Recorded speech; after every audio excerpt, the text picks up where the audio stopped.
Hey guys, welcome to the Liberal Hive Mind, a channel solely focused on exposing the abundant hypocrisy of the left. You know, delusion is a real fascinating concept, a real fascinating phenomenon. And one delusion that I see very often, especially in the world of politics, is delusion of competence or delusion of intelligence. Just because you got a fancy degree doesn't mean you're as competent as you think you are. Just because you got a fancy job title or a fancy political title, in this instance as the mayor of a town, doesn't mean that you're that guy. Well, apparently, this guy didn't get the memo. This guy thinks he's the bee's knees, a real sharp Democrat mayor who can take on right-wing adversaries with skill, competence, intelligence, wit. Yeah, I don't know. I haven't seen a Democrat able to pull something like that off for maybe a decade or so. Kind of hard to shut people down when you live in a fantasy world. James O'Keefe from O'Keefe Media Group has been stirring the pot lately by simply operating as usual, conducting investigative work, this time doing his work at school board meetings and council meetings in various New Jersey districts. Well, of course, the public school union clowns don't exactly appreciate it. They don't appreciate real journalism, and so the mayor of this town tried taking on James O'Keefe, and well, it backfired in absolutely spectacular fashion. You guys are going to get a kick out of this one. We got some stuff to get into, so let's roll the tape. All right, folks, so here's a post by James O'Keefe. Must watch. New Jersey mayor and U.S. Senate candidate Signello for New Jersey asked me for an O'Keefe Media Group hidden camera in an attempt to ambush me. He claimed that I didn't have a right to be at the Roselle Park School Board meeting since I don't have kids in the district. The kicker? He doesn't either. Take a look at this. Can we get camera?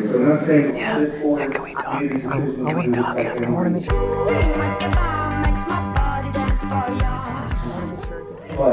like to talk to you. I'll talk to you. Where's Jonathan's done? I don't think you belong here. I'm gonna tell you that. Why not? Because you're a conservative, right? I would assume you have conservative leanings, right? I believe in the First Amendment. Okay, got it. I understand. This is our town, okay? I'm a resident of the state. I got it. I understand. Do you have any kids in the school system here? No. Got it. Yeah. And therein lies my point. Okay. So do you have kids? I don't have kids. The mayor of this town? I am the mayor of this Okay. town. And it's my job, Yeah. right? It's my job to interact with the board insofar as keeping kids safe, right? And it's my firm opinion, the undue chaos that you've brought here, How did I bring chaos? you are making people feel unsafe How so? because there is no reason for anybody in any of these schools to feel. What are you looking at? You're looking over here? Got it. The guy who You're- called me a commie. You're not making any sense. I'm a reporter asking questions, which is my First Amendment right. Got it. Your First Amendment right. Got it. Does that matter to you? No, of course it matters to me. Why does the First Amendment matter to you? You make children feel intimidated here, and it's pathetic. What do you think about Lavender, the person who is banging mannequins? We knocked on the doors. Hi there, looking for Austin McCaffrey?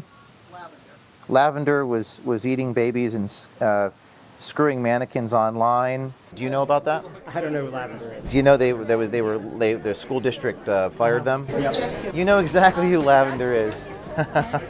Oh my gosh, the mayor. Why are they all the same? I mean, seriously, why are all leftists, no matter where you look, no matter what the environment, no matter the age, no matter the experience, or the perceived intellectual capability, why are they all the same? You go on an average college campus interviewing these youngins who supposedly know absolutely everything about every issue and take these hardline political stances and try to defend them. You ask them simple questions, and for the most part, they look like a deer caught in the headlight. They freeze, run away from the camera, go completely silent, or I don't know, just go on and on about some random gibberish that they learned in their social studies classes. Mostly just slogans and talking points that have either no merit or aren't even relevant, which you expect from young kids who are pretending as if they've got everything figured out. But here you have the mayor of Roselle Park, not to mention a Democrat candidate with higher ambitions for office running for Congress in the next election cycle. You have this guy who's supposedly at the top of his game. He's the same frickin' thing. Identical. Walks up to James O'Keefe with such incredible deluded confidence I'm gonna take this guy down. I know the law. I learned it on a TikTok video. He's not allowed to be here. That, of course, gets absolutely owned, gets absolutely screwed. Looks like a complete blabbering fool, a stuttering mess, can't even finish a freaking sentence. Then James O'Keefe simply mentions the word lavender, which is apparently the name of, I guess, a teacher that was working in the school district who did some highly inappropriate adult-themed stuff, and all of a sudden this Joe Signorello guy shrinks down to size, huh? Oh crap.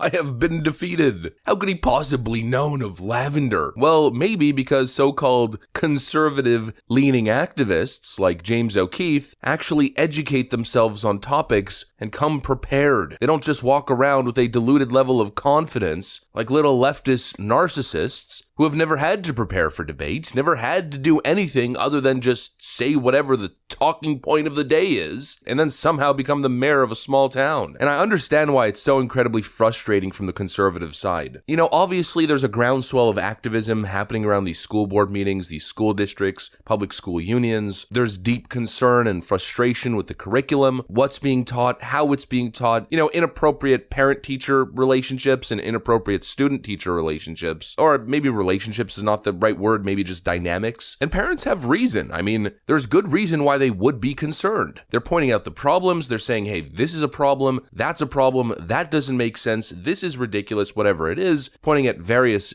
different examples, you know, identifying the root of the issue, the root of their dilemma, but there's no reciprocation from the other side. Democrats want to run away from this problem, or they want to pretend that it doesn't exist, that it's just a conspiracy theory, but it's obviously very real. Of course, they know it's real, at least to a certain extent. That's why this guy reacted the way that he did the moment the word lavender was said, because he knew all of a sudden, oh, they know, or this is bad for my political image, and they seem to be more concerned with that. They seem to be more concerned with doing the bidding of teachers' unions, doing the bidding of the woke crowd that wants to indoctrinate the next generation. They're more concerned with that than they are the supposed constituents that they apparently represent. And so you have people who are operating, in my opinion, on a good faith basis, parents that are concerned saying, hey, that's a problem. And then you have these Democrats, and especially the politicians who represent them, who are operating on a bad faith basis, coming in, trying to ask gotcha questions, trying to assert dominance as the mayor of the town, trying to intimidate protesters and people like James O'Keefe in an effort to kick them out or shut them down, as opposed to actually addressing the issue itself. And that's why we see what we see. When you operate on bad faith, when you aren't actually addressing the facts, when you don't have a coherent argument to defend yourself, your actions, or your party's actions, well, in a one-on-one, it becomes quite evident, quite clear, and you simply lose on the merit of the ideas. And you end up looking like a blabbering fool and embarrassed in front of the masses. Already nearly 2 million views and counting. Not exactly the moment in the spotlight that Joe Signorello was probably looking for in terms of furthering his ambitions of running for Congress next year. Oh, and just a little cherry on top here. I'm recording this after I already finished the video, so I'll probably just shove it into the video at some point. Hopefully it makes sense. It might be a random segue. Just to show you who this Joe Signorello guy really is, I randomly watched his little campaign ad, which is pinned on his Twitter account, and this part right over here really struck me. Then went to work in tech and finance, where I managed billion-dollar budgets. I came back home, and I helped build new companies that created hundreds of jobs in the tri-state area. With everything going on in the country, I knew it was time for me to enter public service. Oh yeah, definitely a great person and definitely not a lying political snake. Cuts to footage of right-wing extremists walking with Confederate flags, and then cuts to Donald Trump. What a freaking snake. That's who this guy is, a dishonest politician playing dirty games. Another crash and burn Democrat. Anyways, that's what I got for you guys. Hopefully you enjoyed this video, and if you did, make sure to leave a like and possibly subscribe to the channel. You know that we'd love to have you here. Thanks for watching, and I'll see you on the next one.